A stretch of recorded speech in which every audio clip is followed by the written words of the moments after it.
So, welcome my brother. Welcome everybody that happens to be watching and welcome everybody that may be listening in the near future when I drop this on other platforms. I will do that at some point. I won't just keep talking about it. I will do it. But anyways, I would like to welcome our guest today. He goes by several different names. As you see in the corner of his screen, he has Foremost GG, but I just call him CottonTail because that's the first name I really seen him as. I used to call him Peter CottonTail because he had that in his name as well, but I guess that changed. Yep, So what's up, brother? How contentious. you doing, man? How you doing? I'm Good to chilling, have you on. man. Yeah, it's been pretty good. Relaxing, work a lot, but it's nice to finally get some time to get this set up and chill and talk. Yeah, man. I know we've been meaning to do the show for quite some time, and you were looking for Cam, and you had some questions about which one to get, and I had no idea. I just guessed Logitech. I was just like, go for that one. That one sounds pretty good, but you got what you needed. You're here. You're a Stadia guy. Is that right? You Oh love yeah, Stadia. 100% through and through. I mean, I have like a rig I can game on, but like I don't know why I just like Stadia. Stadia's like straight up spoiled me in every possible way, especially when it comes to downloading something. So please, like, tell me why is Stadia your go-to compared to, everyone loves their Xbox or PlayStation or even like PC and Switch and stuff like that, but you really like Stadia because I remember when I first met you, I actually put something about like who likes Stadia or something like that, and like you came up in my comment and you're like, I do, and you were Oh yeah. really serious about it. And I was just like, whoa, all right, well, there are people out there that do love Stadia. Tell me why. Oh yeah. It's dude, it's like one of those little I used to hate like going to the grocery store or anything like that is I'd have to leave the PS3 on or my console on and hope it didn't turn off or I'd lose my progress. With Stadia, I can either I can take it anywhere with me. I can stop playing it at home. I could take it on the go with my phone. I can play it on whatever. If I don't have a lot of time, I can start up a game. I just click and play. I don't have to wait for anything, no download, no installs. I just don't have to worry about space. I just kind of do what I want and play how I want when I want. And it's really nice. Well, I mean, not having to download things is pretty nice. And do you take that with you when you go to different places? Is it pretty easy just to pop it on in and just play somewhere?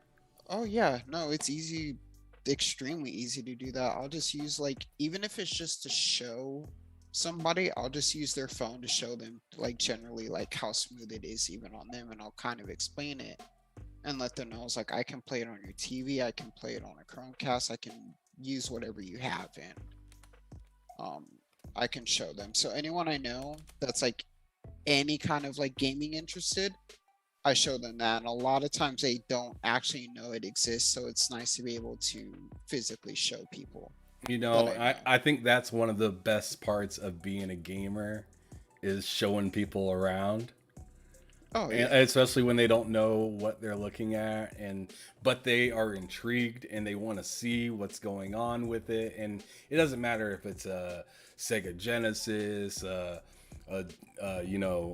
a PlayStation, or Stadia, or even a PC. Like when somebody's intrigued and they want to come see something, and you're able to be like, "Yo, this is what you do here and this is the way it is." I mean, at some point it gets irritating and it's like, just figure it out.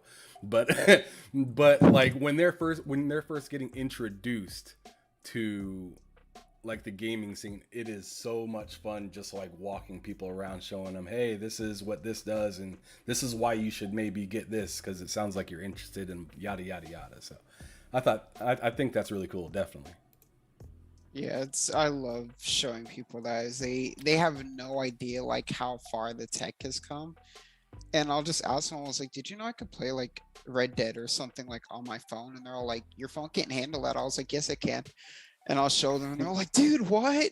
So yeah, it's pretty cool. As a gamer to be able to like walk people through all of that, and teach them that new things are always here, and they're always having new experiences. Yeah, I know Xbox is trying to do, you know, their own thing with cloud gaming and whatnot, but the verdict is constantly that Stadia has it down packed when it Yeah, comes to the the streaming part compared to xCloud, which is, you know, touted as pretty good and pretty, you know, easy to do and whatnot, but like when it comes to just stability, it feels like Stadia just kind of has that right now on lock. yeah, that's how it generally seems to be. Like, don't get me wrong, I've played all of the cloud gaming platforms, but like Stadia in general is just the most stable. The tech is insane behind it. I mean, it doesn't have the content yet. I get that, but I'd rather be able to play my games smoothly instead of having a bunch of content and all of it isn't Yeah. as stable as it could be. Yeah, I could get that. I understand that. Well, I got to know, and everybody else that's watching the show needs to know what gaming and social media platforms can they find you on, so they could either check out your content, check out what you do, and also let me and everybody else also know about this TeamHorizon.org thing. Like, what is that all Uh, about? It's kind of curious. okay, so first and foremost, you guys can always find me right here on Twitter, twitter.com/foremost underscore GG. Um, I'm not sure if any of you have heard of it, but there is a new platform called Hover. I just made an account on there. I am also foremost.gg right on Hover.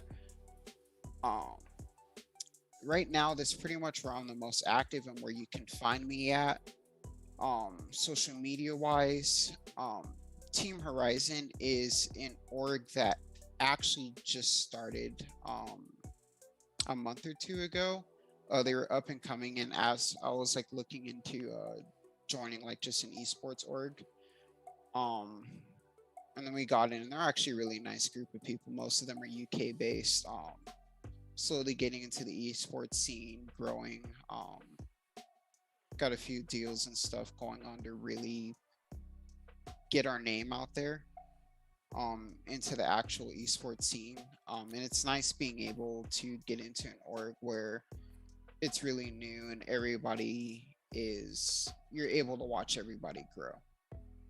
Yeah, So up and absolutely. coming esports org, that's slowly getting set up. You can easily follow the Team Horizon official Twitter account, and then our Discord is linked there. Feel free to join. If you guys are curious, you can ask questions. If you want to join in, then feel free. I'm sure you're always welcome. So, That's dope. That's dope. But yeah, and is there anything particular that you're into right now? Now, before I let you answer that, I am gonna say that I seen you playing Sifu, talking about getting better in that game. How is that going? Are you any better than the last time you posted about it? I've gotten better just remembering that I can also hold down spacebar to actually do all of the voids instead of like trying to parry everything and then I get smacked in the face with the stick and then my bar is just gone. So I've gotten a little bit better, but it's still a pretty hard game. You're still getting wrecked in that game. Oh yeah, I'm still getting wrecked. Sometimes I just get caught in a crowd and it doesn't become very fun after that. So, do you think that there should be an easier mode in the game, or do you think the game is fine the way it is? Or do you have any kind of opinion about that at all? The game to me is fine with it is, but this is also coming from someone who's a huge From Software fan, and all of the games are just known for just being hard, and that's the way they are. And I'm fine with that. Now, if the devs were to put in like an easy mode or something for the game, then go ahead. But I think Sifu is one of those games that was designed to be challenging anyway, regardless. So I think you should play it on normal. If you really want to get cocky or think you're just really good at the game, then up the difficulty. But I'm cool with the game just having a normal and higher setting in general. And that's how I play. Okay, that's good. Yeah, I mean, it's cool. As I was telling you earlier in the green room, like if you want to play easy games, like choose a game that has easy modes. Like, Oh yeah. don't beg a game that doesn't have an easy mode to have an easy mode because you're essentially saying to yourself right then and there that this isn't my game. I'm not good at it. And just to give some, I mean, if you want to buy the game now, keep in mind back in the day, and I'm sure you can remember and attest to this, you could buy like games that were kind of tough, throw some cheat codes in it, and run through it. Oh, 100%. Like back in the day, yeah, I used to use the Game Shark for Game Boys.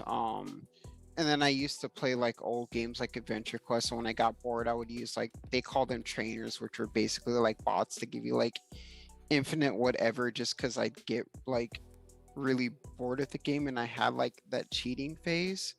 So I remember those kind of days where if the game was just too hard, I would just make it easy and go wreck everything. But now I'm like, I don't do that anymore. So I just, if the game is hard, it's a weird sense of accomplishment to be able to beat something, even if the game is like on normal, it's still pretty hard, like Sifu, for example. For sure.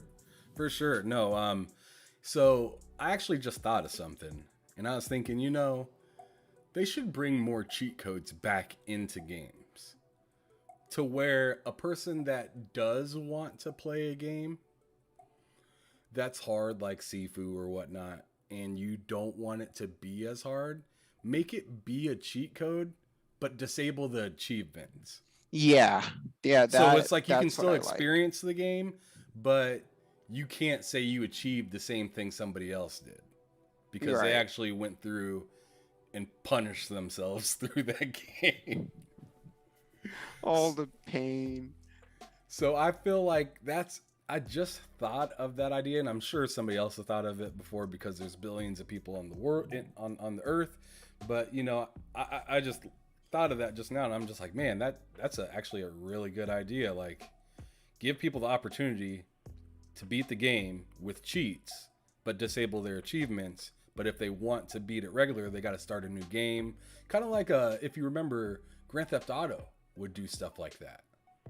Oh yeah, yeah, they would Yeah, definitely do that. where it kind of cut you off from being able to 100 the game because you were cheating. Right. So I think that's a fantastic thing. All right, so gotta know. Yeah, you'd never answered my question because I kind of ran over you a little bit. What are you playing right now, bro?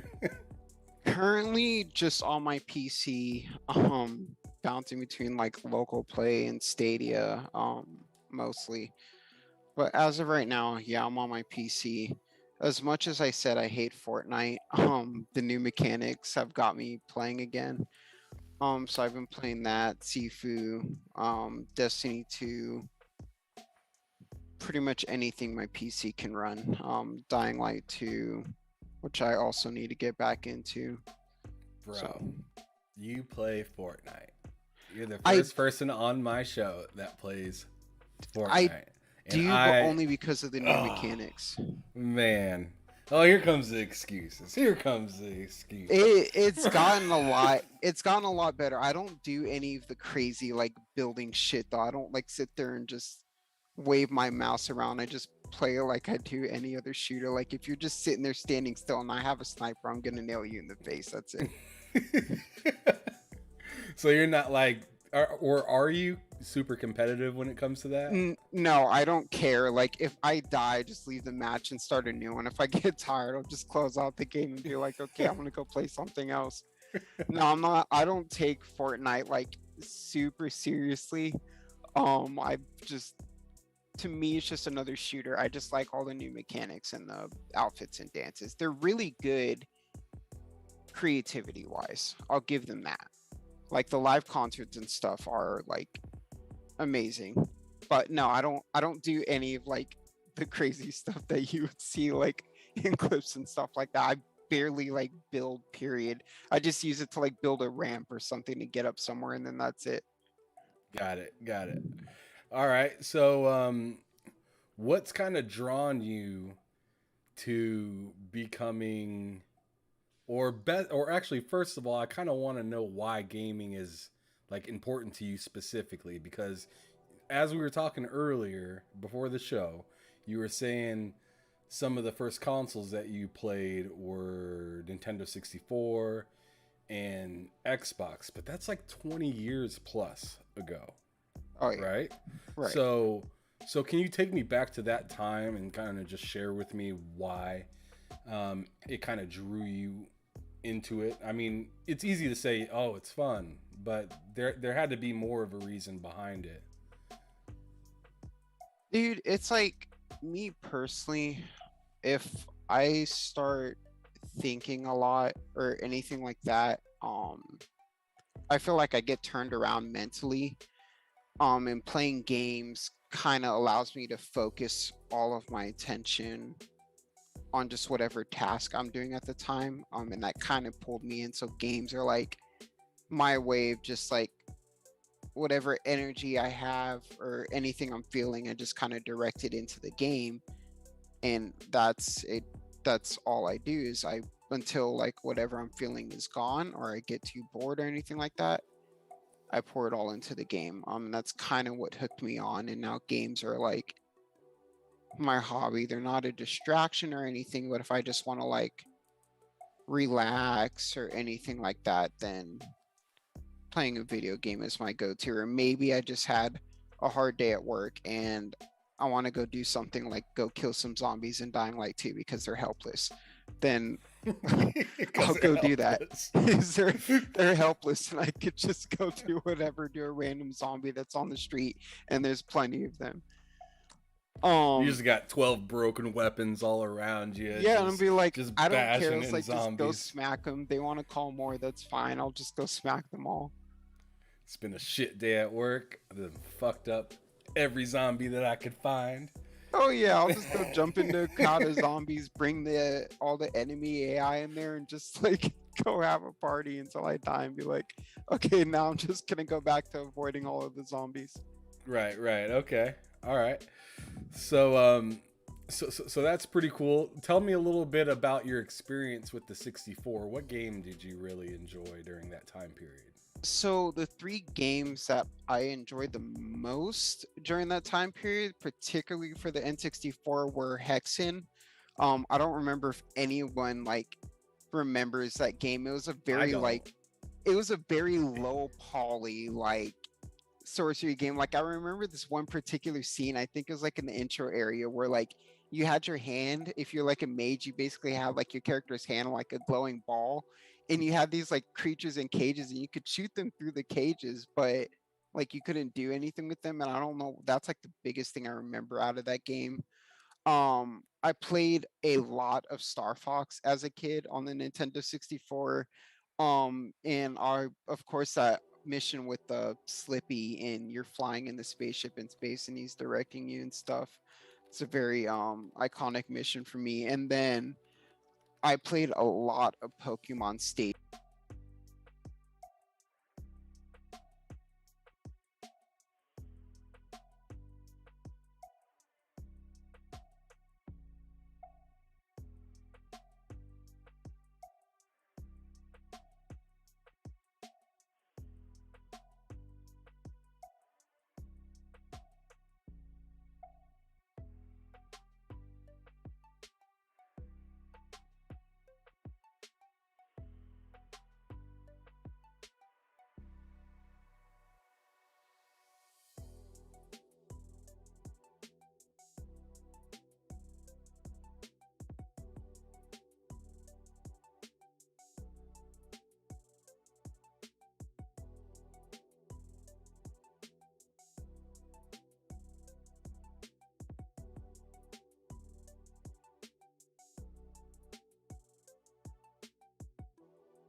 I didn't get an Xbox Series X on my own. I've played it through friends, but I didn't actually have one. And then now my PS4 is broken. I pretty much lost or sold off everything else, and I'm just down to PC now. But I've been literally like up and down 20 plus years of just gaming history. So yeah. Man, I mean that's a whole lot of that's a whole lot of gaming in what seems like a small amount of time. Oh yeah. Sweet, sweet, sweet. Thank you, chat, for letting me know. I hit the M button while I was typing back to you guys, and for some dumb reason, I set the M button as the mute button. So I need to change that. That's not good because I need to be able to type back to you guys. And if every time I hit the letter M, I mute us completely, well, that's just tearing my show apart. So I appreciate you, chat, for hollering at me, letting me know that the sound was off. Appreciate it. Thank you very much. But continuing on, what was probably your most beloved console of all time throughout all of those things that you just listed? If you could do me a quick favor, list them off real quick because I'm pretty sure we were muted for a little bit, that little section of you talking about each console that you had. So my all-time favorite console that I probably played like the absolute most, Yeah. PS3. That would be my PS3. Okay. As And big and fat. you've had which ones again?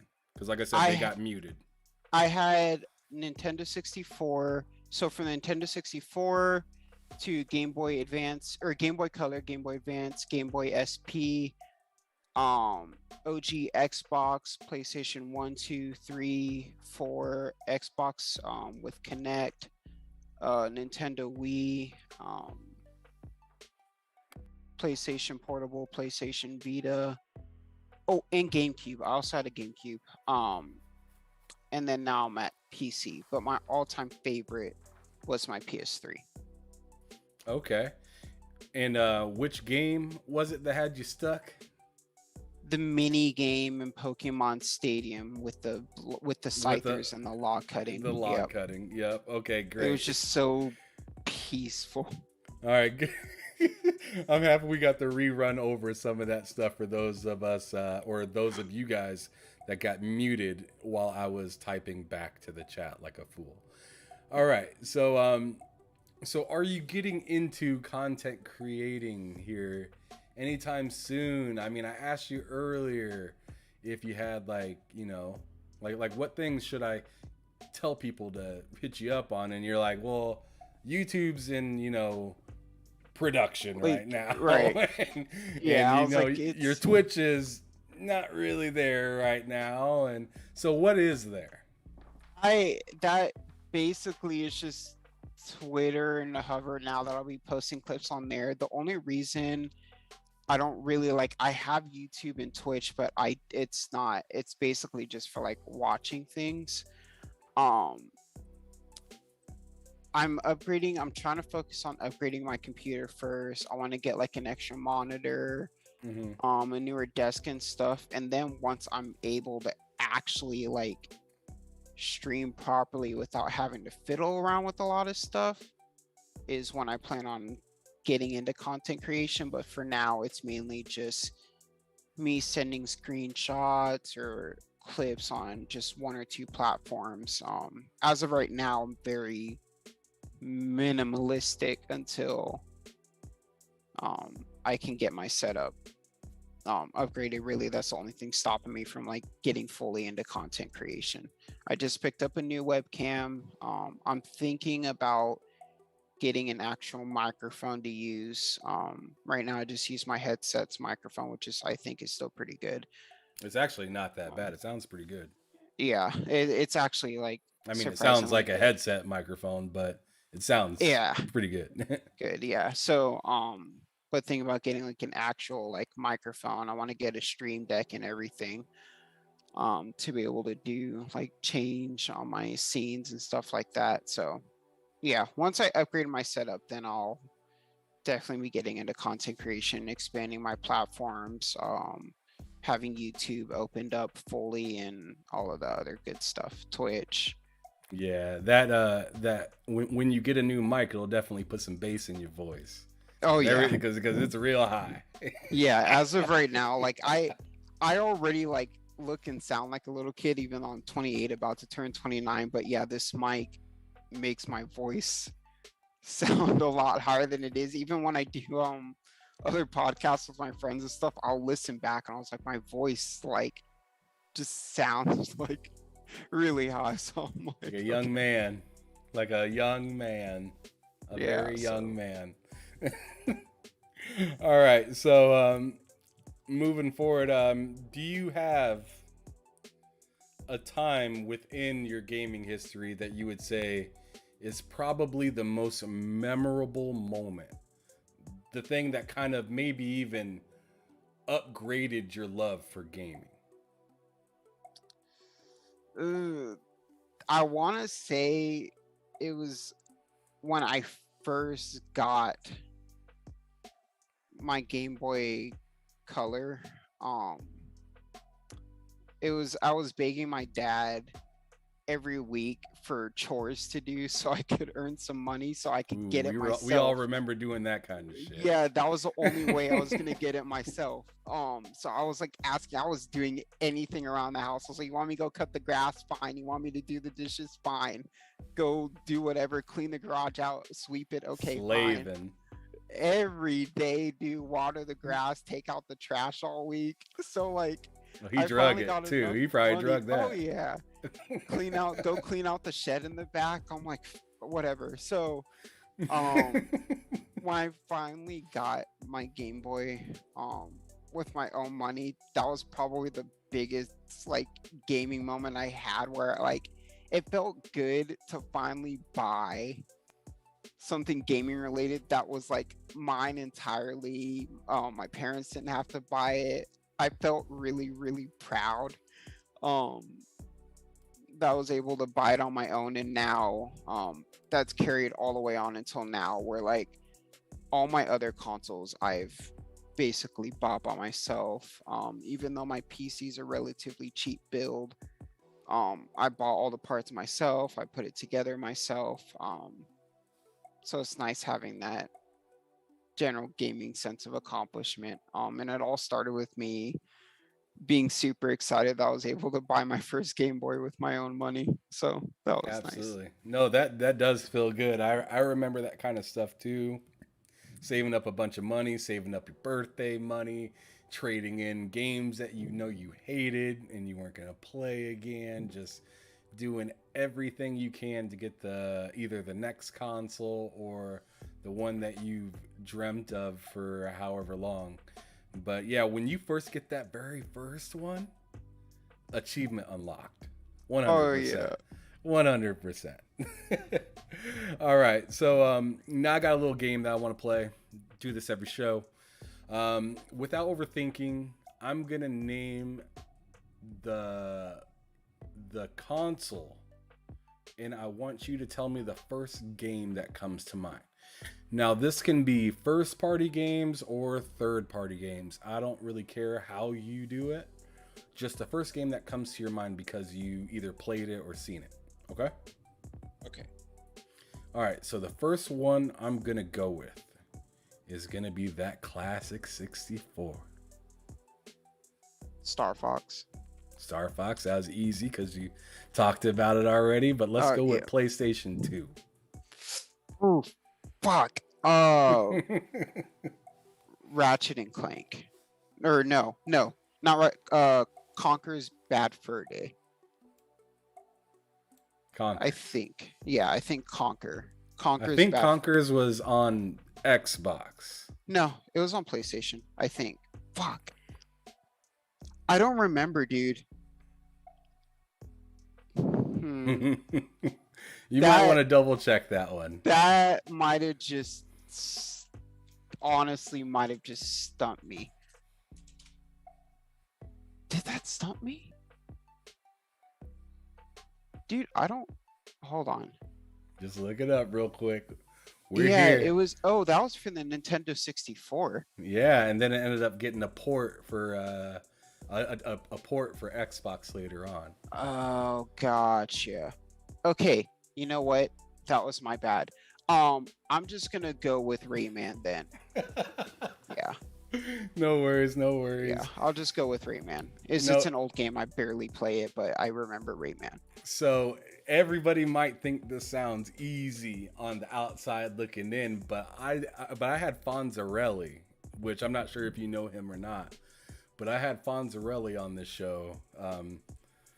Really, really big time gamer dude, really cool guy, and I had a similar type of question for him, but instead of it being the first console, I mean the first game you think of based on the console, it was the first game you think of based on the publisher or developer. And I said EA to Fonzarelli, and he could not think of a game. And that's like the most simplest, that's like the simplest, like, publisher developer, Yeah, right? there's like five But games instantly. but when you're in this game and you're in the hot seat, you'll just forget Dude, the it's most hard. basic stuff, like It's PlayStation 2. hard. You're right there. You're right there. Like PlayStation 2. You can think of a game if you just relax. But you can't because you're on the tip of your toes and you just want to get the question answered. But anyways, next one I'm going to say is, let's go to the bread and butter of Stadia. There's a lot of games on there. My List 3. go-to, okay, my top three, definitely Destiny 2. Cyberpunk 2077 was like an amazing game on there. And then the other one I would have to say was Far Cry 6. Yeah. Far Cry So 6. Far Cry 6 was a very enjoyable game. I mean, I could go on this like I have like top tens. There's like Resident Evil Village.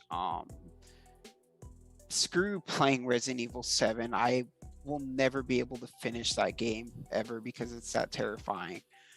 Um, dude, there's so many games on there that I like really enjoy, even if a lot of them are what you call indies or anything like that. Like, there's a lot of them I just haven't played.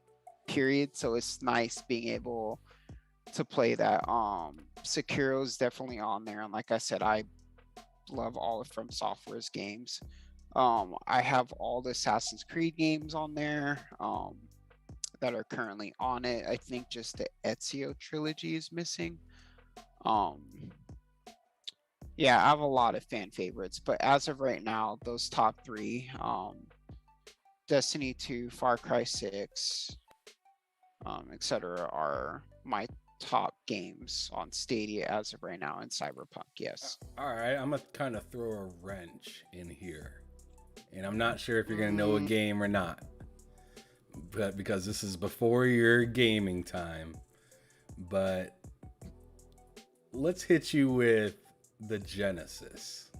oh yeah, I know of the Genesis, but I don't know.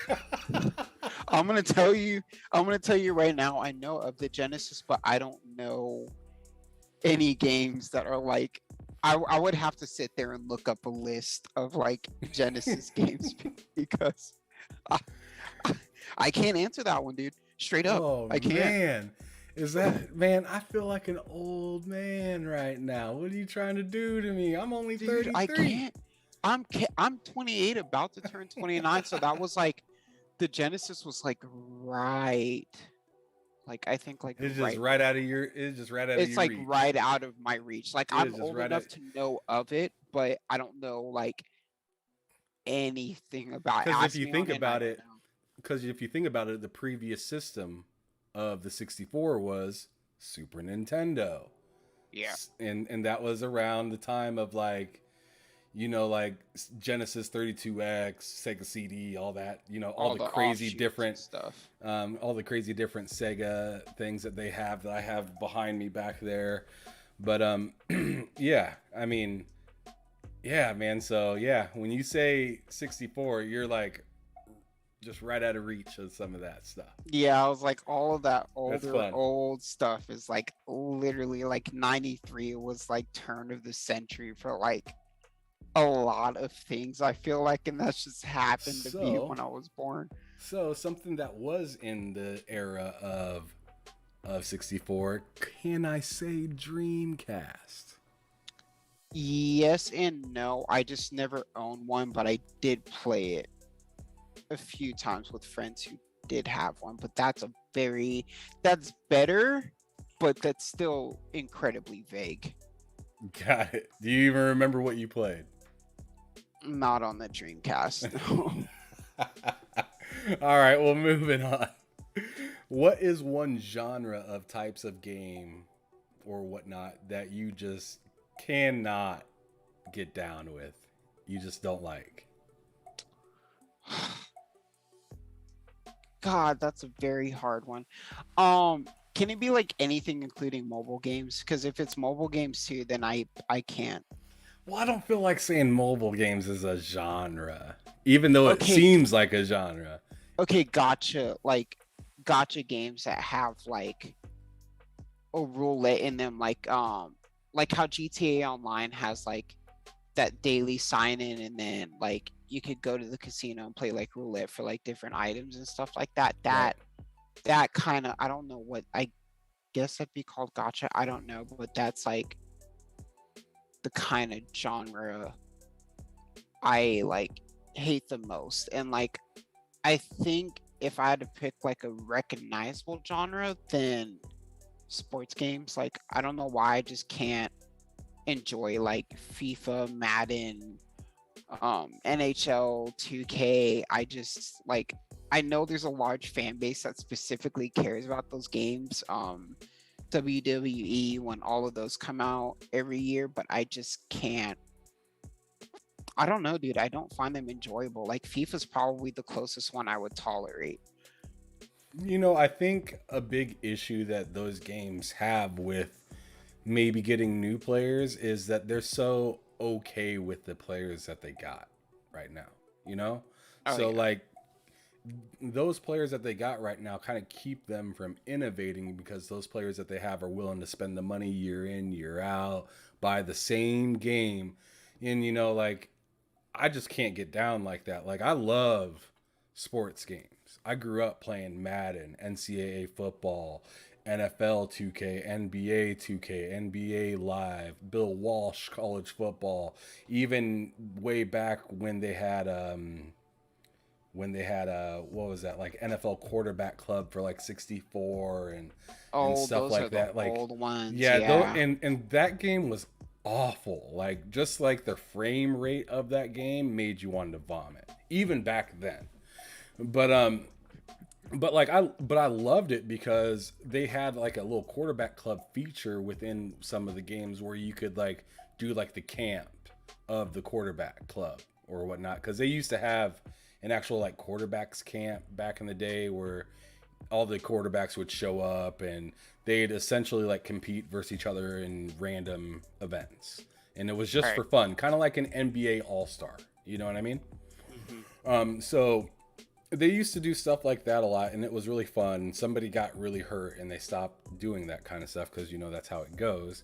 But video games featured that kind of stuff in them, where it made the person that wasn't that big into football kind of excited to play a football game because you could do something weird like that. Or NFL 2K5, you could play first person football. So you'd be like the quarterback's eyes and you'd just be looking downfield about to throw the ball and you'd get slammed from the side and have no idea where that came from. So, I mean, they had innovative things that were coming out of these sports games.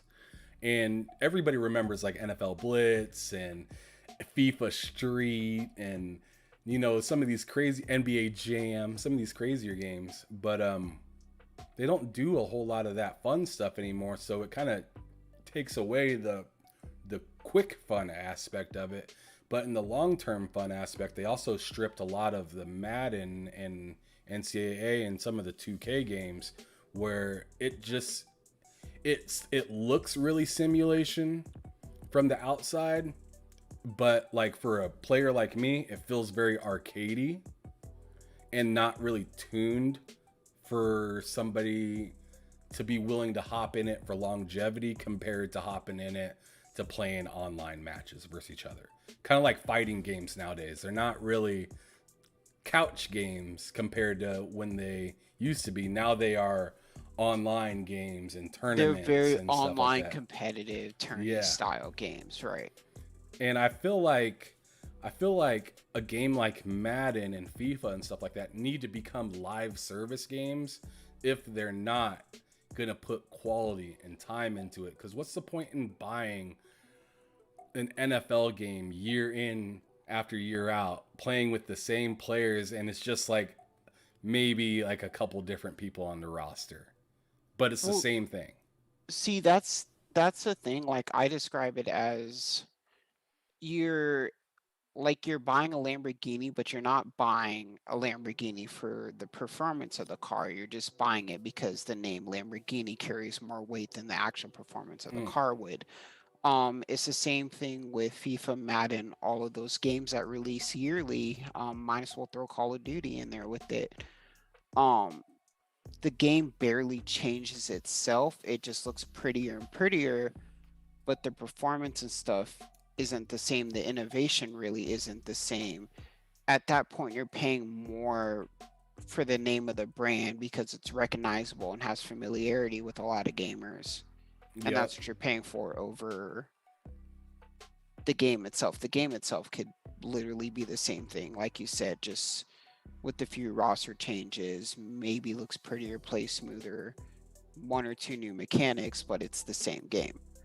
And that is basically how a lot of those types of games are right now. Dude, I love the way you describe that right there, where it's like the Lamborghini, they're buying it for the name, not really Yeah, for all the because cool new honestly, stuff. if you were to break it down, Lambos are just ass cars, but people would rather get one because it's the name Lamborghini, not because the car actually sucks compared to anything else you could get in the luxury class. Damn, you're throwing stones, bro. He said, fuck Lamborghini. That yeah, that's just how I've thought Overpriced of it. Yeah. ass car. All right. Well, we better move on before we start roasting other car companies and whatnot. But ooh, what you drinking there? That's a big thirst. It is literally a bag of soda. A bag of soda. That's fantastic. I've never seen that on any of my streams, but I love it. It's like crunk juice from back in the It's an day. actual just gigantic. Imagine just like a giant 1 liter bottle, but like it's just in a sealed bag of just it's just a bag of just straight up soda. Well, I think if you didn't say soda, some people might be looking at you thinking, man, he is just slamming that wine down. No, it's just an Just actual like bag of soda. And my mouth is extremely dry, so I'm just like, I was like, I got that bag of soda sitting there. I was like, I might as well just drink it. yeah, might as well, bro. Um, so this last year, 2021, obviously that's over, but I want to know what your three favorite games of that year were, and then tell me what the best of them all that you just kind of still play till this day. 2021, huh? Um, Before my PS4 basically became trash, I threw it away at this point.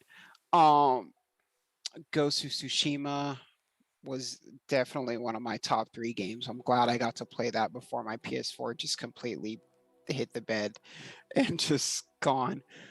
So definitely Ghost of Tsushima, Resident Evil Village, only because I never really got into the Resident Evil games before, let alone never finished them. And I don't know why, but I was like instantly hooked into Resident Evil Village until I got to the dollhouse and I wanted to quit the game. Like at that point, because like I can't stand dolls, dude, and I had no idea that was even in the game. I was like, oh hey, creepy house, and then you see the doll, and I'm like, fuck, dude. And the whole thing was a doll house, and then you gotta fight a killer doll and then the just thing in the basement, and I'm just Something tells me you don't like dolls.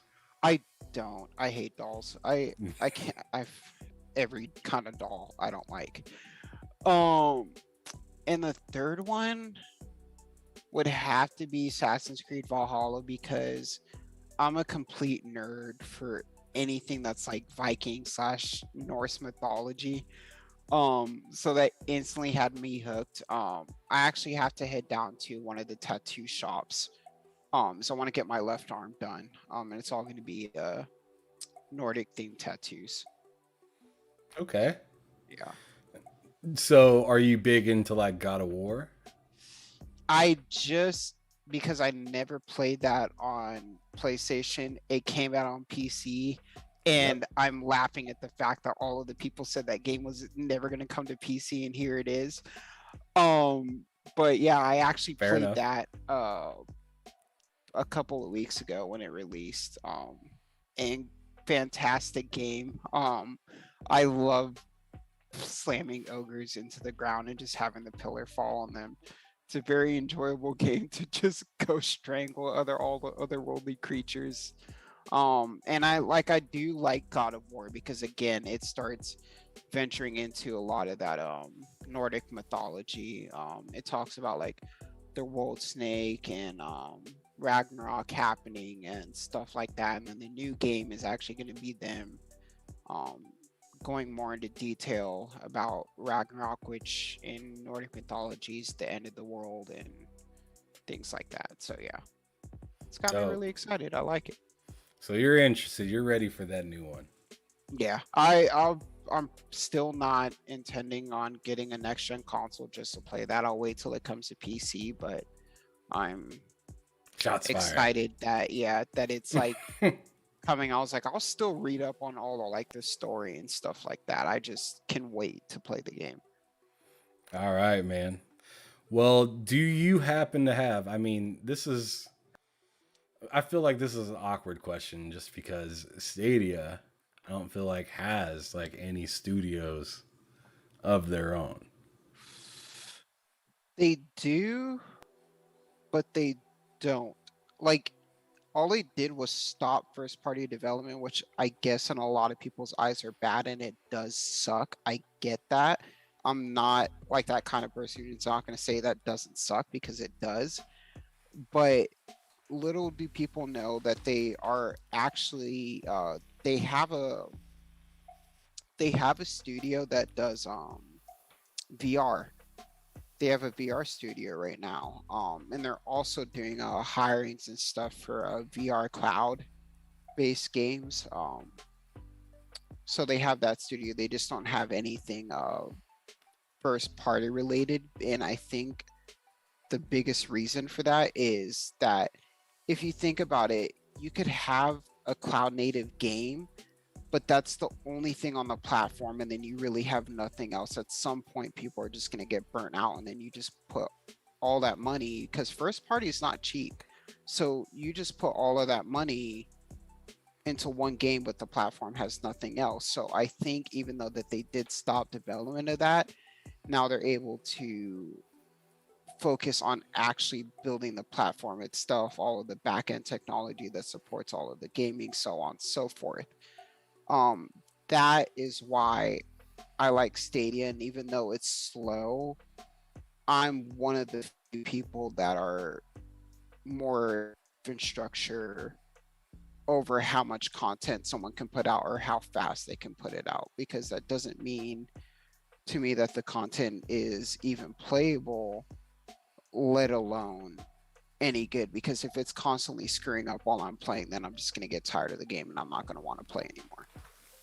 Gotcha. You know?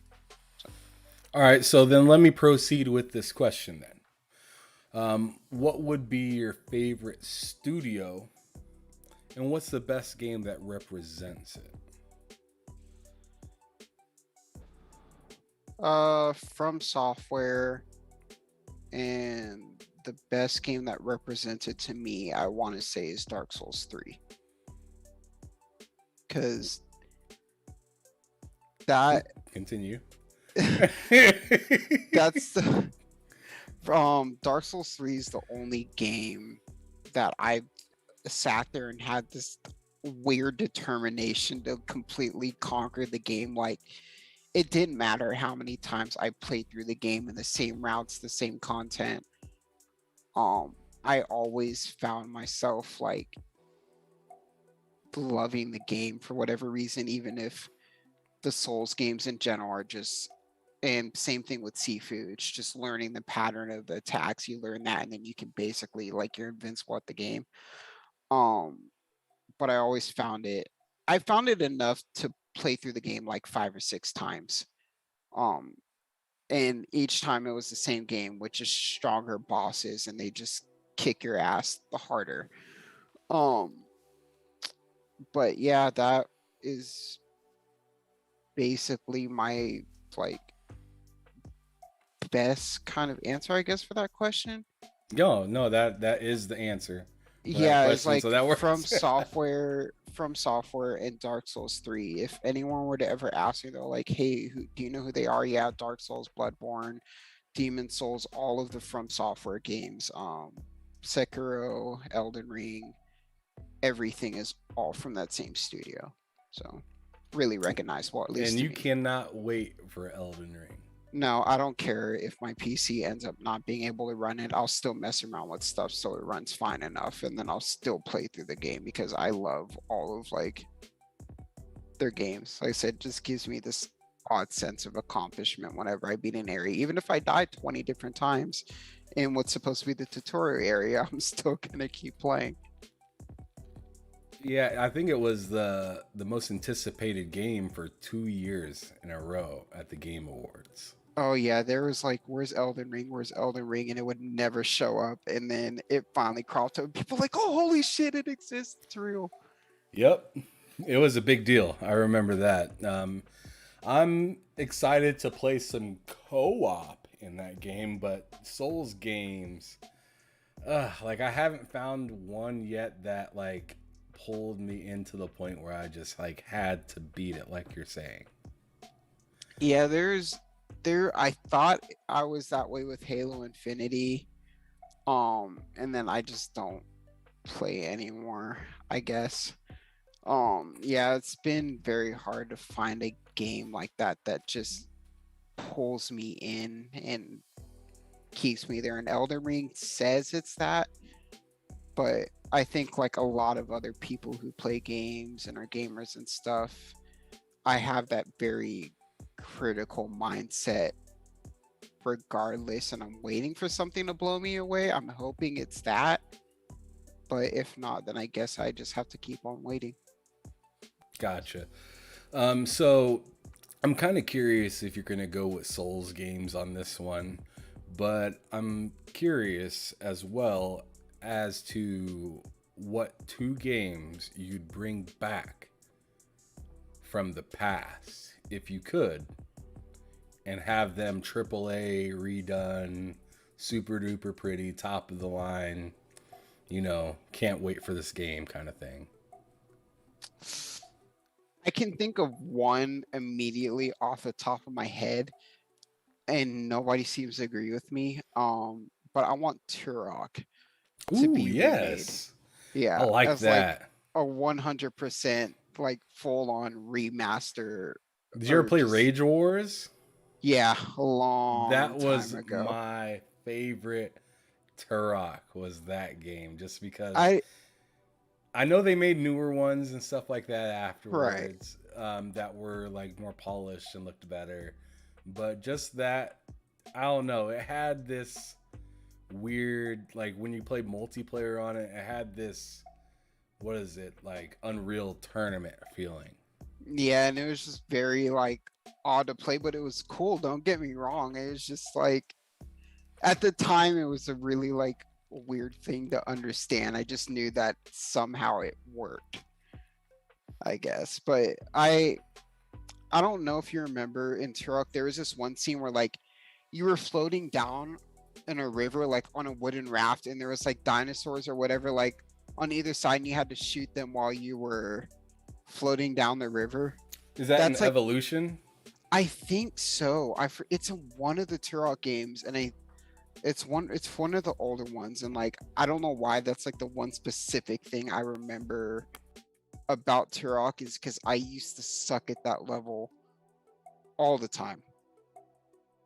So yeah, but if they can make Turok, that's definitely one. The other one is like really, really hard to choose. Um, I don't know what it is about Conquer either, or why it's stuck in my head, but like a modern like remake of that game, I think would go over really well because Oh, Conquer you is know like a what very psychotic game. would. So I feel like if you were to remake that game, it still has a very loyal fan base, surprisingly. So I would like to see that as like That's a really good pick. I love a that. I remake like of both of that. those picks. Yeah. Conquer would be fantastic. I mean, think about what they did with Ratchet and Clank, and now think of an asshole like Conquer, like being redone, looking super good and everything. That would be amazing, actually. Dude, I would love, what if you had like an open world Conquer where like you could just go in and just like a one man army just like taking over, and then Conquer could go into the clubs if you wanted. Like GTA, but like Conquer style, and then you could just go do whatever. Yeah, that'd be pretty fire. That'd be Yeah, pretty fire. Um, what was it? Yeah, just I think some of these older like cartoon games totally need to make a comeback. Conquer would be a really good one. Banjo would be good, another good one. Maybe Gex would be interesting. Gex would be interesting, but I'd rather have Banjo. Banjo would be cool. Yeah, I mean, I would like to have Banjo. if we're just gonna pick like one or two, then yeah, Banjo, Conquer would be really cool.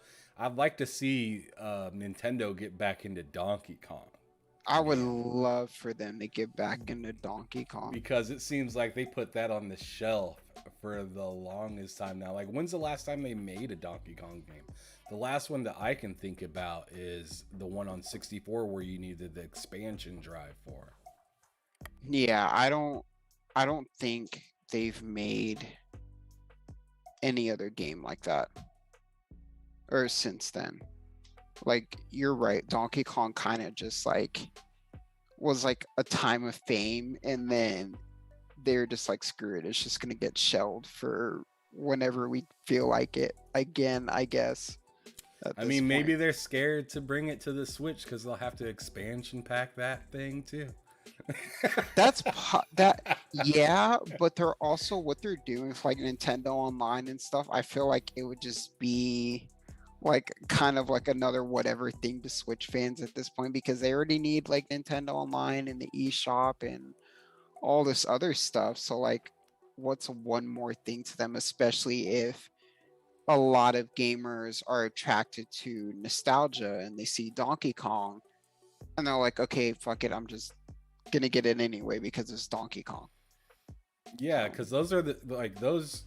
Seriously, those are like the best introduction to games. And as we were talking about earlier, um, like being able to introduce somebody to a game, a console, PlayStation, a PC, an Xbox, or whatever, like showcasing is one of the most fun things about being a gamer, especially when you get to showcase what you like to somebody else. I mean, showcasing in general is what people like to do, especially, come check out my car, or like, meet me at the bar, like showcase myself on the dance floor. Like, people like to show themselves off. So showing off games is definitely a fun thing to do.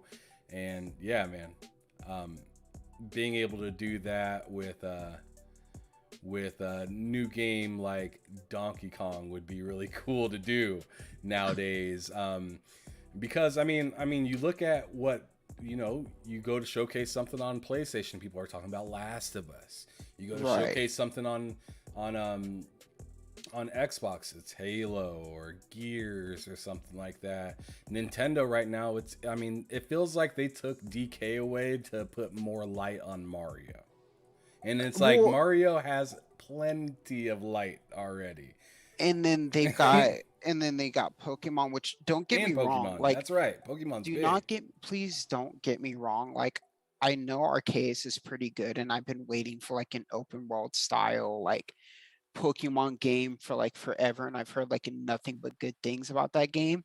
Right. But yes, Nintendo like relies on the same like heavy hitters all the time, and like at some point that has to just not like matter, I guess, because it's just the same.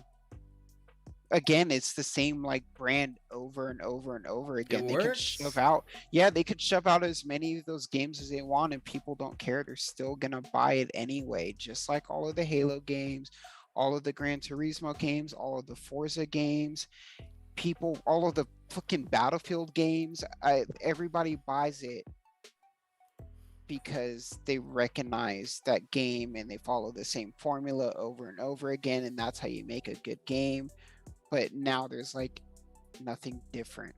Yeah, I mean, at some point you're right. Like, but the thing is with Nintendo and Mario and everything, is they have done a good job with putting Mario in different situations, like track and field and different sports things, and kart racing. And I mean, they hang on to those, big names, yes, but they implement them in different ways, which is fun, which makes it different if you're comparing it to like a Madden or something like that. That's literally the exact same game as the last one.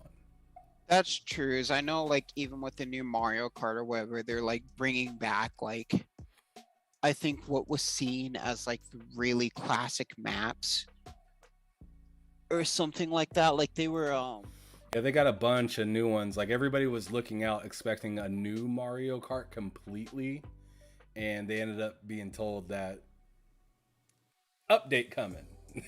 yeah, You're gonna get an update instead. No new game right now. like nope, no new games. They're all like it's okay guys, nothing new, just new update, but people are gonna buy it anyway Oh yeah, because it's Mario Kart. They don't care. especially if you tie in nostalgia.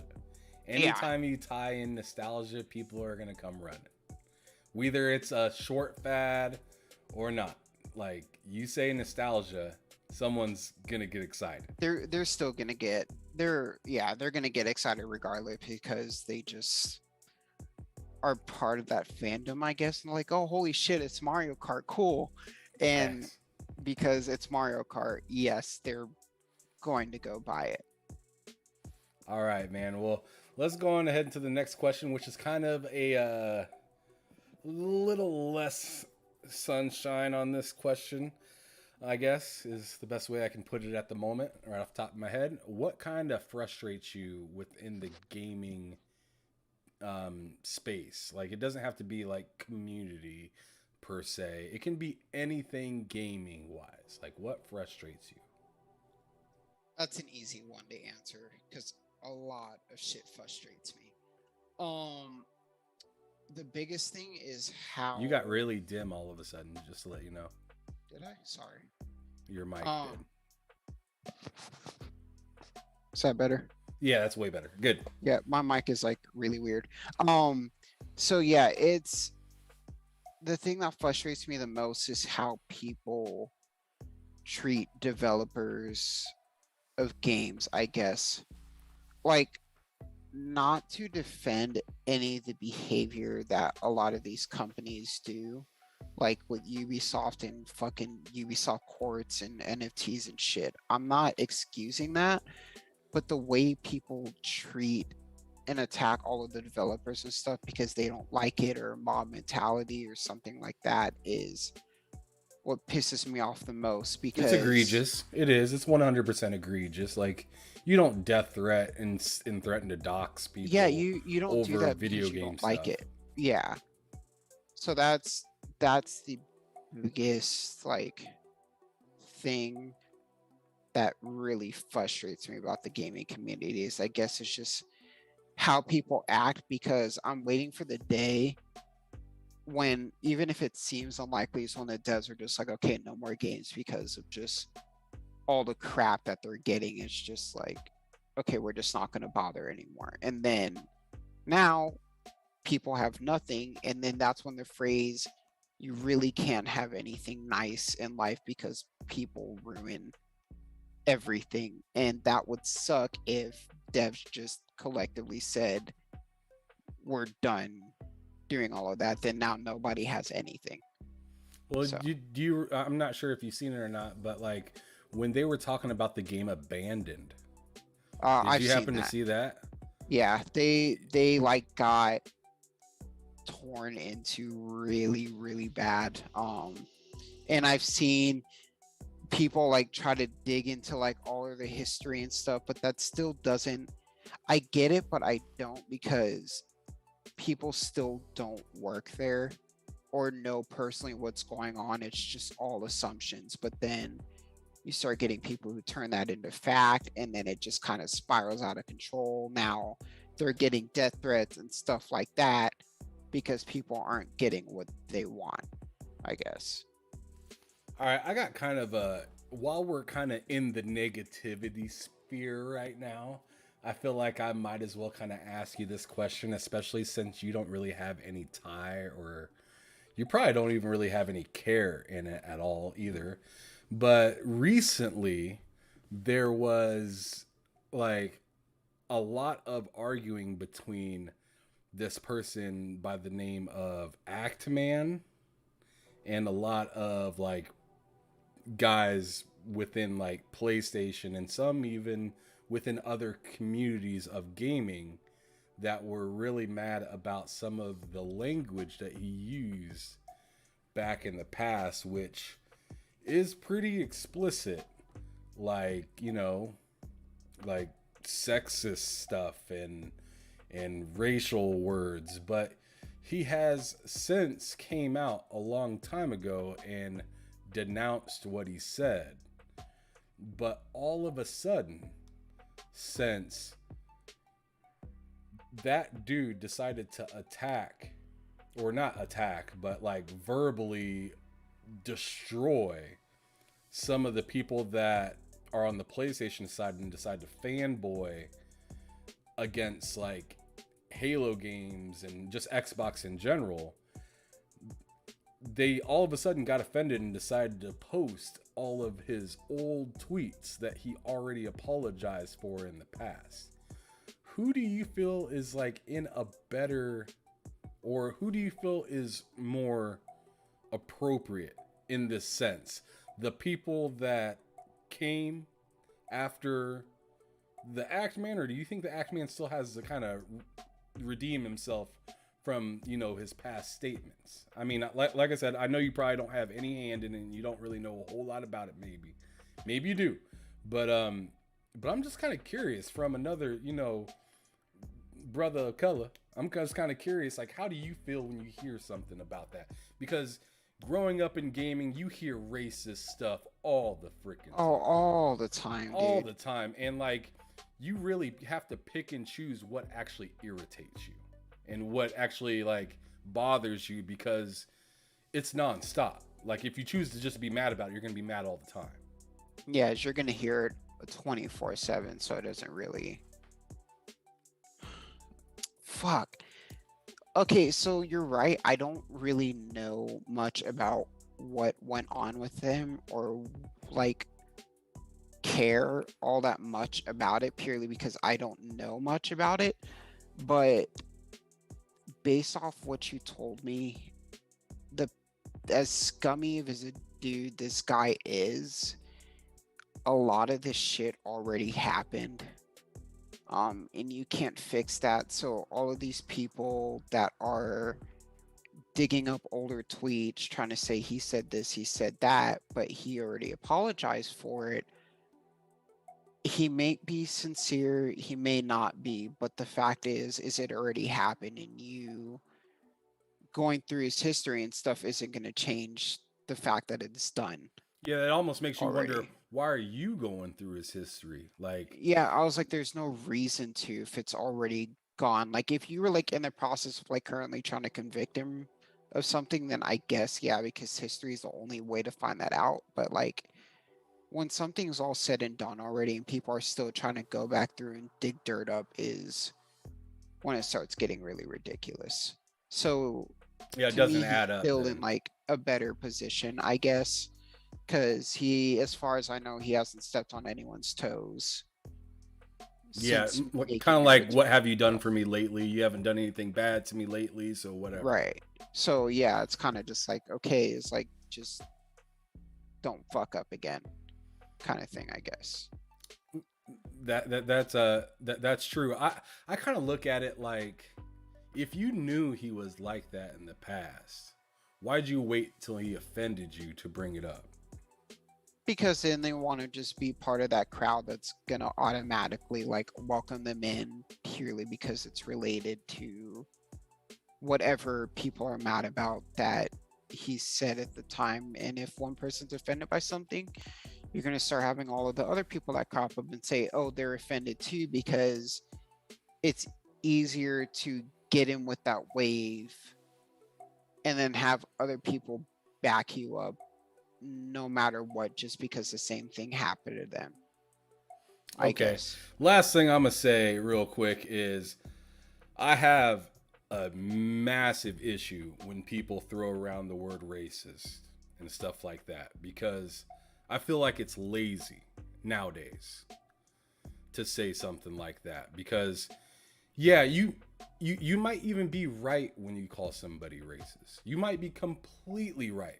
But I tell you what, there are things that you can dig and find about a person to kind of figure out why they are the way they are, that is maybe a little bit easier to label than just saying, here's your racist stamp, you're this forever. Because people do change. Like that Right. person said he changed, we don't really know if he did. We don't know. We have no idea. I personally don't really care. I was just intrigued by the argument that happened, because I'm just sitting back eating my popcorn, just like, Like, this shit's wild. Like, whatever. But but at the same time, I'm just kind of thinking, like, it's really easy to say. I mean, in this society right now, it's really easy to throw a label on it and call it a day. But nobody wants to ever figure out why this person is the way that they are. And that's just my little therapeutic thought. I don't even know why I brought it up, but I just was kind of curious what your thoughts well, on what on it was, because you're another person of color, and I just so it's happened to think about it. people, I mean, that's to me is something I think about too. It's definitions of words a lot, I guess, are being made up, or people are basically describing a word how they want until it makes sense to them. Just like you said, when someone calls someone a racist, I was like, yeah, you can be completely right, and they might be, but you can't say that just because of a statement they made or something like that and automatically assume they're a racist, because at that point you're no better than whatever they might call you without them actually knowing who you are or what you've done or anything like that. You're kind of just stamping each other at that Right. point. And getting nowhere. Yeah. And getting and that's my biggest pet peeve, is it's just like, the only reason you're slapping that on them is just so you can move on. And Yeah. like, I don't feel like that's fair for everybody else that might be like looking or interested, or you don't know if that person has, like, a family member that happens to be black, and they were okay with them saying all types of crazy stuff in front of them, and they just so happened to say stuff on the internet and it got out. Like I feel like that's really sensitive, to go out, or not really sensitive, but it's really rough to actually go to the period at the end of the sentence and say, you are that is it, and that's the end of the conversation. I feel like if you have if you have the audacity to scream at somebody, then you have the time to talk to them. Oh, 100%. Yeah.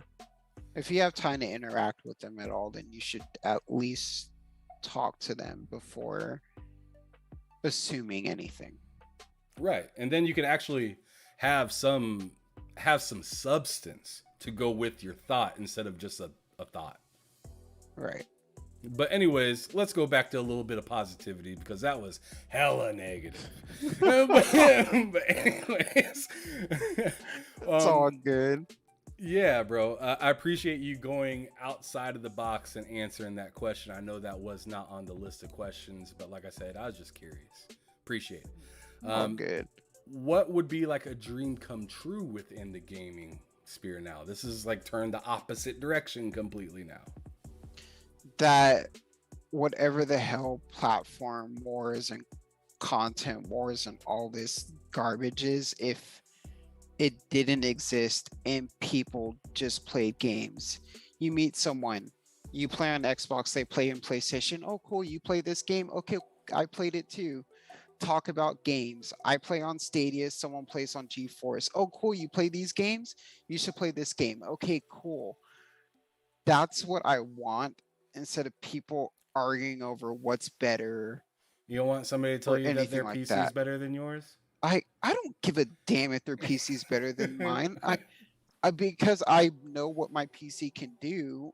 So it's like I was like I don't care. It still does what I want it to. Yeah, So work like with what you got. yeah, I was like, so why would I care? I was like, I'd only be pissed off if I make fun of my friend because his PC died again for like the second time in like 3 months and he doesn't know why.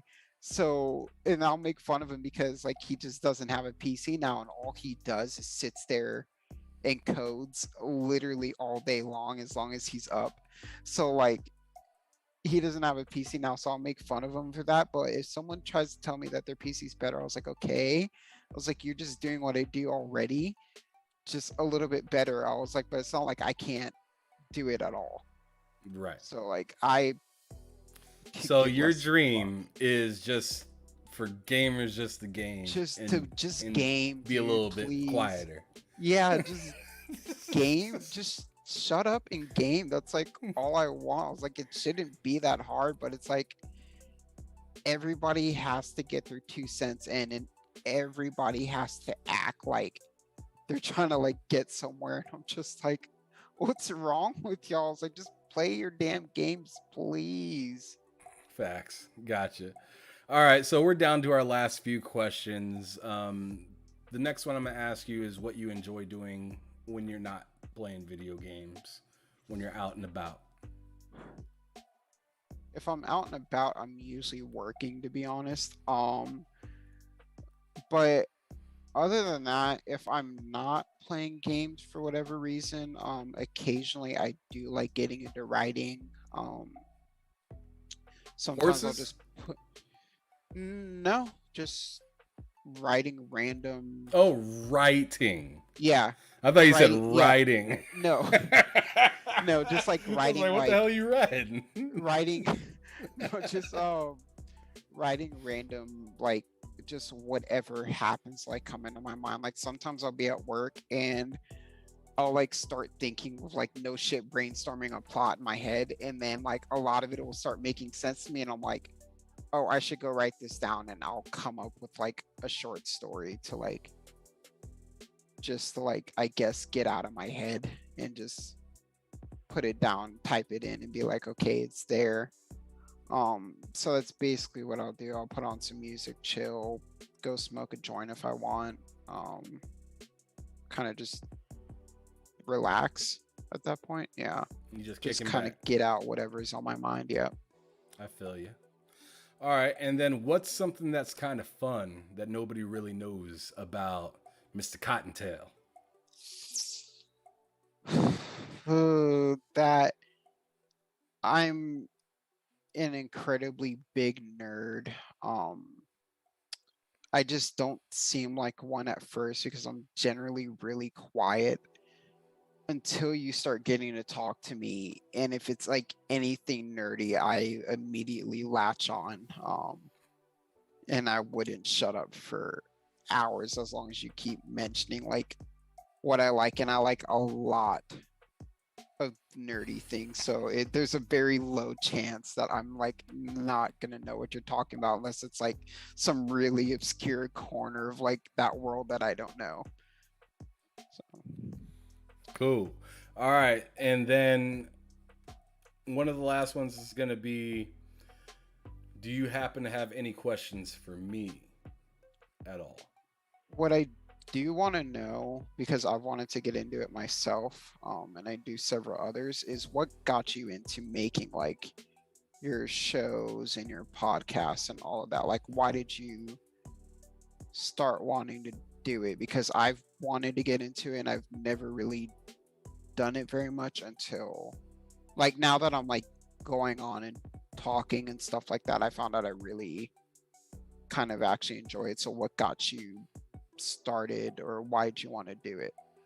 You know, man, I'm just like, I'm like, when I'm not on the mic or anything like that, and I'm just about my normal day, I'm pretty quiet. But I have a lot of things to express, but not many to express it to. And once I started kind of moving around, like to different states, like I went from Lincoln, Nebraska to Colorado, lived there for a while. I was still big into gaming, but like I had other life things figuring out. Like I ended up having a daughter, got a lady, got a wife and whatnot, and you know life happened. But one thing that's never changed is like the actual love that I had for gaming, and I never really had anybody to express that with.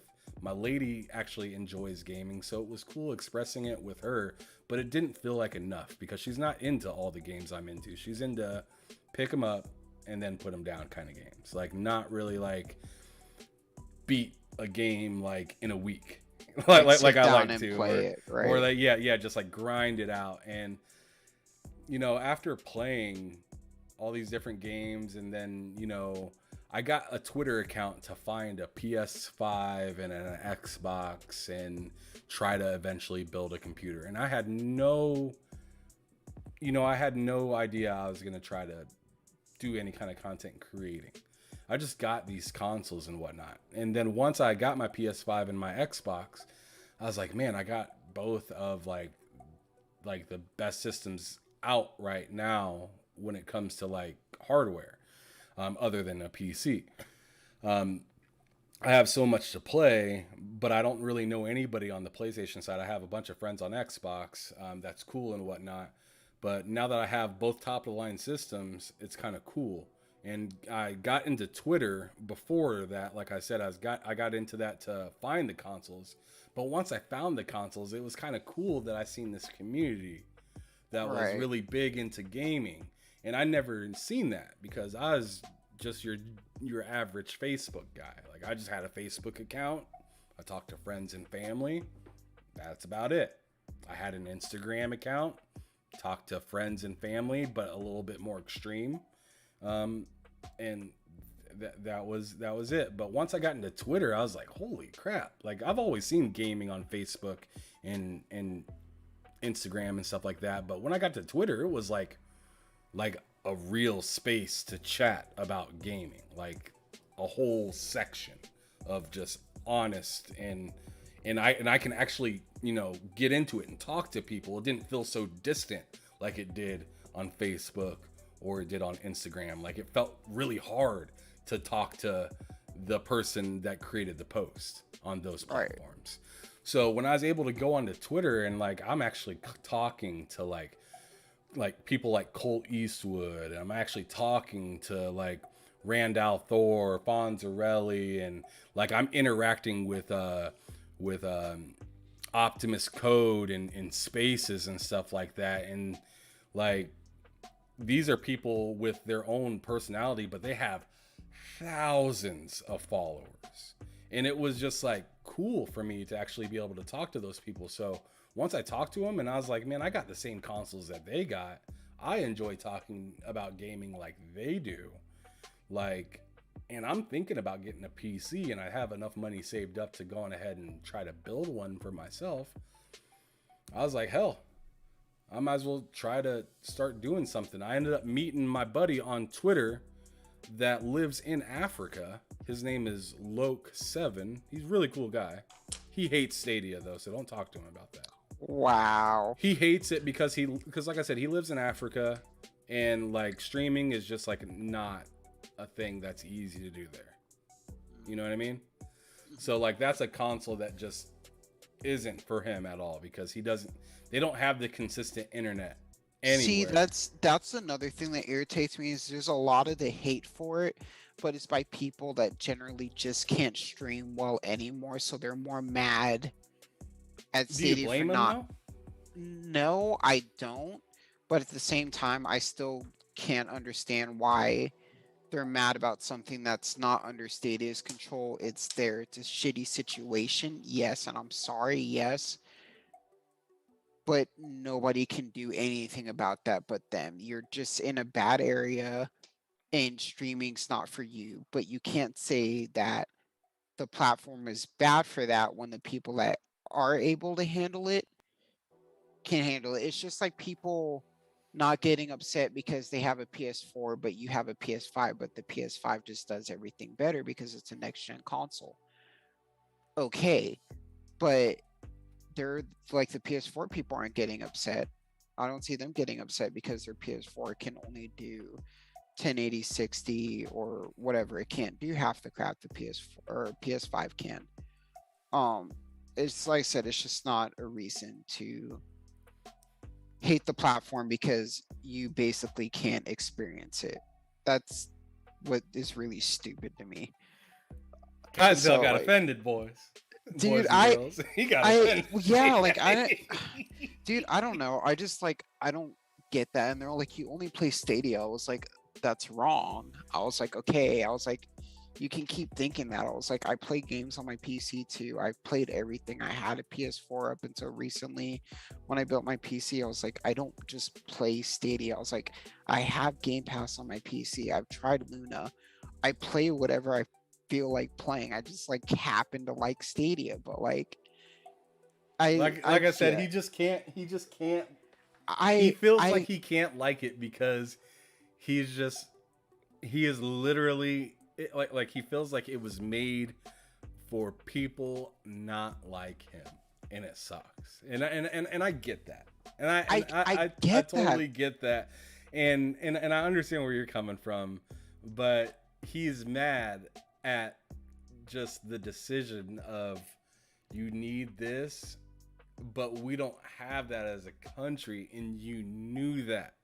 So But you dude, purposely made something that I cannot take advantage of. no, because that's not even no, because there I need your friend to understand that countries have processes for getting the shit set up in the first place.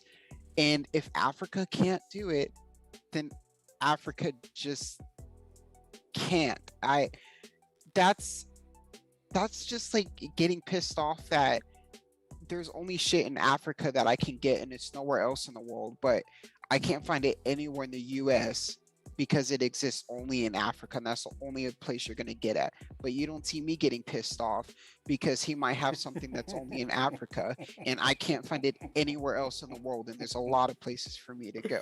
Oh man, So, I need to set up something where you guys can console each other. yeah, I just like I get where he's coming from, dude, but like I can't at the same time because you're hating on something that you can't really experience and that's why you're hating it, but that doesn't make any sense because that's out of their control because the only thing that you do need is stable enough internet to be able to play and he just happens to be one of the people that doesn't have it but hates it because it's something that he's not in control of and neither are they. So I don't understand what you can actually be pissed off about because You're you on a can't roll right now, magically, bro. dude, You're on a roll.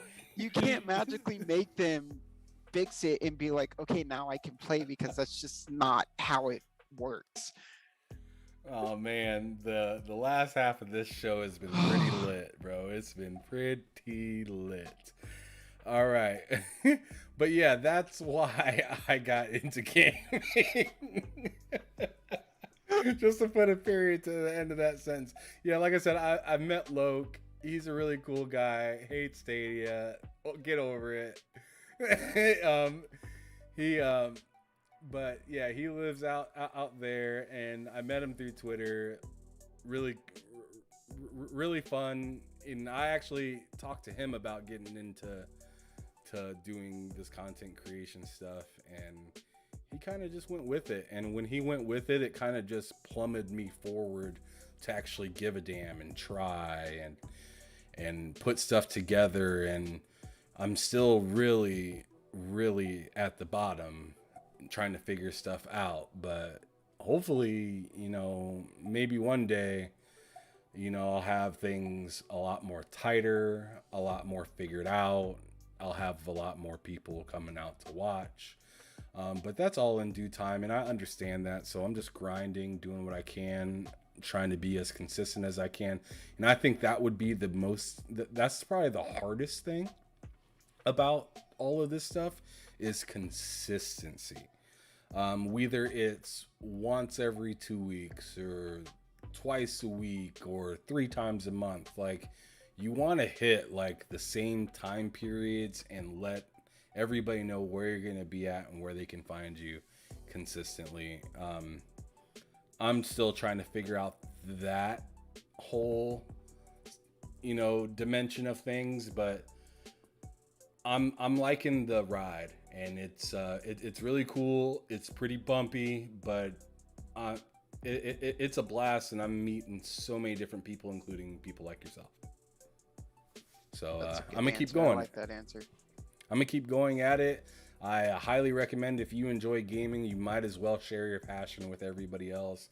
Just get it out there. It's gonna suck at first. If you go back and look at my videos, I'm not saying that I'm doing great now or by any means or anything, but if you go back and look at my first videos, they don't look anything like the stream that's on right now. It's really bare. There's like nothing there. It's just me, my buddy, and the name of the show, pretty much, and his name. So, I mean, and it was recorded. It wasn't streamed. That's how I used to do all of my shows, is all recorded. But now, just like a couple weeks ago, I changed everything to just being streaming. It's a lot more stressful, but bro, I mean, you gotta. I mean, it's just like a From Software game, right? Yeah. Gotta figure out. You gotta figure out them parries and where to dodge, and then once I get it all figured out, I can just do the same thing and beat the game. Right. Same thing with streaming, right? Yeah, absolutely. But the very last thing I'm gonna do before we get out of here is I'm gonna ask you to describe gaming in just 3 words for me. Just 3. Passionate, stressful, and entertaining. All right, passionate, stressful, and entertaining. Yes, because gaming is a passion to a lot of people. Stressful when you encounter those games that either make you break your TV, your monitor, or just break your controller because you decided to get whole strength and snap it in half. Whole strength. And just entertainment whenever you want something to do, and the first thing that pops in your head is, I'm going to sit down and play a video game and relax. So, yeah. Yeah, it's like a bad woman for you sometime, or a bad guy for you sometimes. Like sometimes you just get so angry, but you come back, and you keep plugging away until you got it figured out, and then you don't get so angry. You might get irritated at some moments, but you'll be like, oh, I've been through this before. Oh yeah. All right, sweet.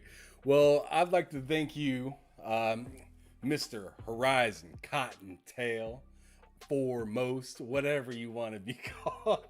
I got you though, man. I really appreciate your time. Thank you for coming on, being part of the saga of Behind Them Sticks. I'd like to think of this as my first season of the show.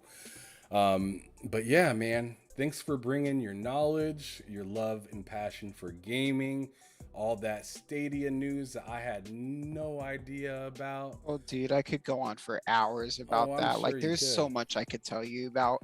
There's a community there. People just, you have to look. When you find it, there's so much information out there, and it's got me very excited for what's coming out. 2022 is going to be a good year for like everything coming out. So, like, Mm. I'm super excited. That's pretty cool to hear that Stadia fans are really excited for this year. I know fans are really excited for Oh, the yeah. latter end of the year, and PlayStation fans are excited like now because they got Horizon coming out. So it's gonna be a lit year for everybody. It really just depends on if you got the money to spend it because it's there. Yeah, if you have the money, then there's all new doors of like, holy shit, there's so much to do now. Oh yeah, and all types of genre. Thank you, Asterisk Gaming, for being in the chat, hollering at us throughout the time. Appreciate you, bro. Appreciate you for throwing out a great show for today. But yeah, anybody that happens to be watching this now or in the near future, please make sure you hit that like button. Also, hit the subscribe button if you want to see more content, interesting or something like this or whatnot. But we're going to be coming out with more stuff. As I said, this is, and you can see it in the top left corner of your screen. We're here every Tuesdays and Thursdays.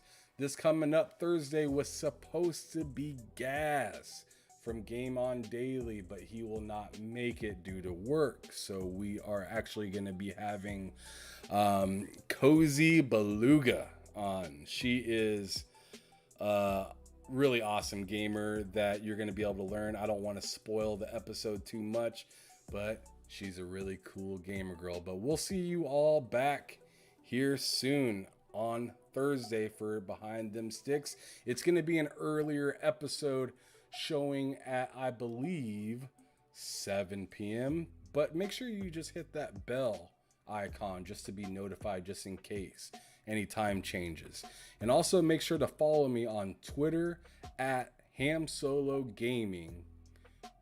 Thank you for your time, and thank you again foremost, Mr. CottonTail.